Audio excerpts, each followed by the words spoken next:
We are live, man. It's Saturday morning, August the 13th. What's going on, y'all? It's your girl, Sulondia Hammond, also known as sueham, baby. Also known to some of you as the Thug Motivator. You've seen the videos going around talking about the pajamas, talking about the leggings and the sagging pants, talking about the mothers who don't take care of the babies. But today, I wanted to come on here and do a Facebook Live early this Saturday morning to talk about 10 tips that actually saved my life. Many of you may have seen my comical videos. You may have seen my inspirational videos. And you may not have known that I actually went through a bout of depression, about to where I wanted to just give up, right? And there were 10 things that actually helped me to get through the valley experience. So this morning, I want to share those 10 things with you guys. And I want to say to everyone who is joining the broadcast, thank you for being here. So here we go. Number one, the thing that got me out of the valley was I decided to live. Okay.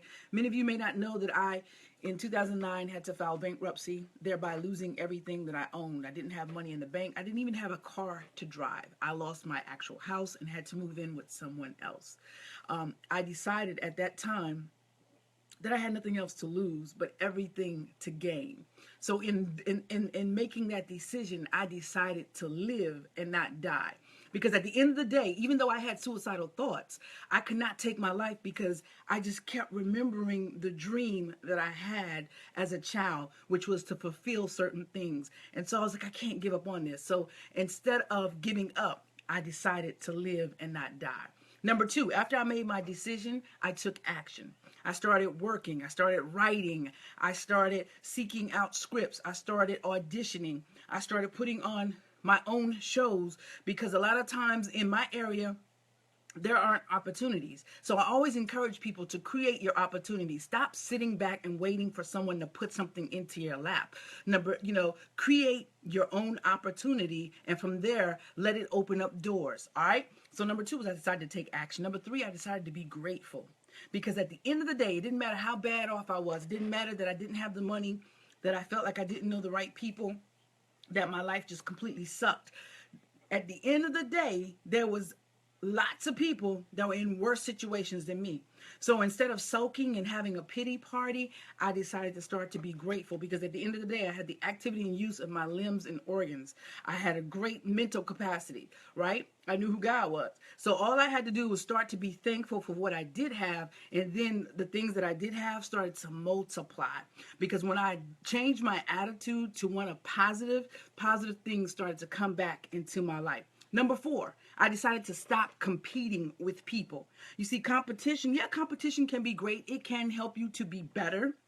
But when you are competing with people and looking to your left and looking to your right, you are being taken off of focus, which is right in front of you, which is your destination.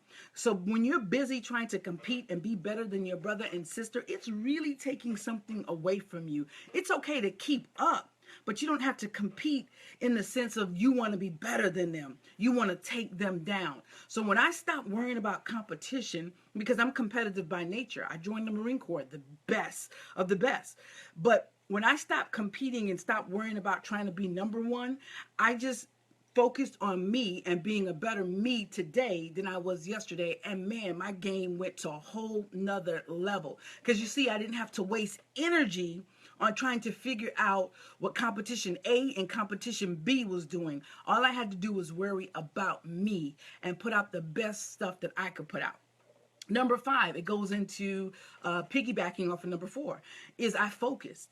I focused on what my mission was. I focused on what I wanted to achieve. And every day I looked at my goals. And every day, even though I may not have been able to do a lot because of limited resources, every day I started doing something towards living, something towards saving my life. Because for me, saving my life means aligning with the purpose that God created for me.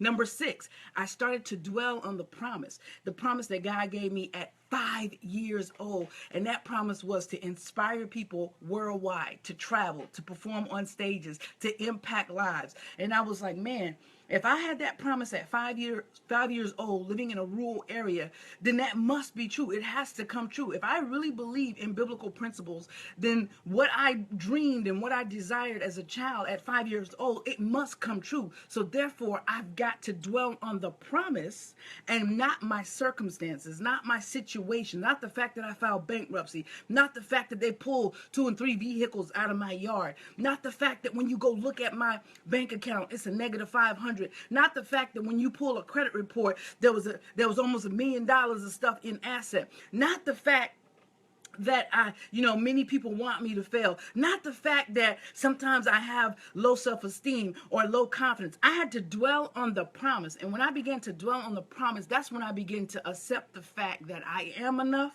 I deserve everything, and that I am a freaking winner. Regardless of what people tell you, you are not born to fail. You were born to win. The problem is a lot of us forget who we are, and so we can't be who we were created to be. And one way to get back to creating the things that you need to create and to being who you need to be is to dwell on the promise that God gave you. Align with your purpose. So number 7, learn as you grow. You're in the valley for a reason. You are in the valley for a reason. Do not waste that season. Learn as you grow. Get the gifts and the lessons. For me, when I was in my valley, it sparked a lot of writing for me. It forced me to get back into writing because writing was actually therapeutic for me. It actually helped to heal some of the things that I was going through. You see, when I had all that money and I had 7, 8 different vehicles in my yard and I was preoccupied with so many other different things, I was not in alignment with my purpose. But as soon as all of those materialistic things disappeared, I was forced to focus and to get back into what it was that I was actually put here for. And so I had to learn as I grow. And as I was learning, I was writing. And out of those valley experiences came great stories, which later became great plays. So here was the thing. Instead of being in the valley and soaking and saying, why me? Why me? Oh, I don't know. God hates me. I want to give up on life. Learn what it is that you need to learn so that you don't have to repeat that again. You get that? Learn as you grow. All right. Number 8, celebrate your small victories. Don't allow people to, how do I say it? Don't allow people to make you feel like your small victories are not great. Because you see, don't allow people to let you get up into your ego. You don't have to have $1 million. You don't have to have the entire world know your name. Celebrate small victories. For me, getting up and beginning to write again, that was a victory for me because I had stopped. Something that I loved for so many years, I had stopped. Getting up and starting to act again, that was a small victory for me. Being in the company of people that I really, really admired, that was a victory for me. So, like the other day, getting up and walking around my block, exercising, that was a victory for me. So celebrate your small victories because then you will be even more grateful, which then will open up the doors for bigger possibilities, opportunities, and blessings. Number 9, invest, invest, invest, invest, invest. Invest in you. Let me tell you something. You are bigger than the stock market. You are bigger than any real estate development deal that's about to happen. You are bigger than any gamble, any horse race, anything out there. You invest in you. A lot of times you guys see me with the same gear on, right? Because I don't care about the clothing right now. What I care about right now is investing in my knowledge and then applying that knowledge to make me better. I invest in books. I invest in seminars. I invest in trips and coaches and mentors, things that are going to help take me to a different level. Who better to invest in than me? Baby, I am the lottery. Baby, I am the jackpot. You understand what I'm trying to connection? It says my connection is going weak. There we go. We back. So why not gamble on me? Invest in yourself, guys. Invest in yourself. Invest in yourself, and everything else that you want is going to come. Like for me, I want to build shelters. I want to build schools. I want to mentor people worldwide. I want to help other people achieve their dreams. I want to provide a platform for them to be able to put on their stage plays. I want to provide a platform to be able to pour back into them the things that I have learned. So in order to do that, I have to first invest in me. I have to get to the promised land first. Then I can come back and deliver others. You understand what I'm trying to tell you? I know I'm sounding a little biblical, but y'all get what I'm saying. So number 10, right? This is what helped to save my life, guys. I went back to daydreaming. I went back to visualizing having everything that I wanted. I went back to seeing myself on those stages, right? I went back to seeing myself traveling the world. And you can see it in my eyes. That's what I love to do. I went back to having that microphone in my hand. I went back to impacting lives and seeing that, feeling that, smelling that, touching that, believing that, knowing that. And then I started to speak it. I started to speak it and say, I am the best, because in my mind, I'm the best, right? I'm not competing. Remember that. We're not competing. I started to speak it. I am traveling all across the world. I started to get specific. I am selling out stadiums. I am a motivational speaker, and I am speaking to 5, 10, 20,000 people. I am producing shows that are changing lives.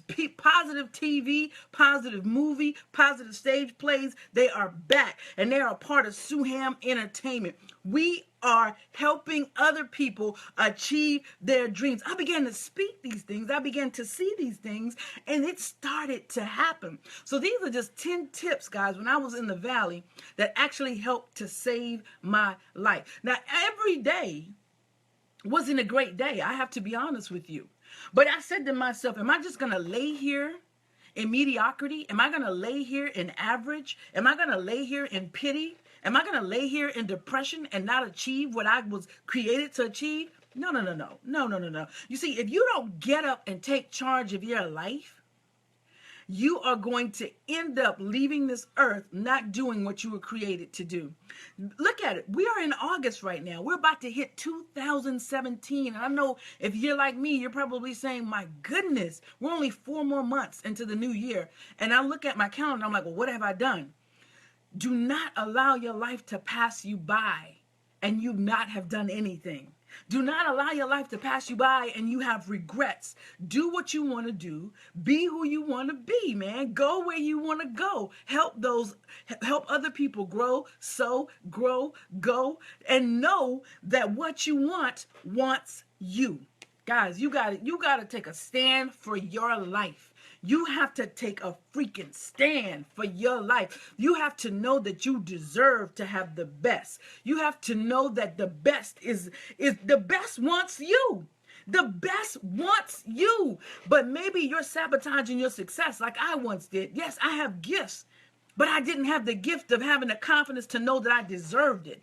And then when I came into the knowing and fully acceptance that I am good enough, that I deserve everything that I want, guys, my whole life started changing. Once my belief system changed, once my thoughts changed, my life started to change. Once I believed everything that left my mouth, once I believed everything that was in my mind, once I started to visualize everything that I wanted, my entire life began to change. And this is something that you have to put into practice every day. It's just like bathing. It's not something you do once. You have to continue to do it to make sure that the funk stays away.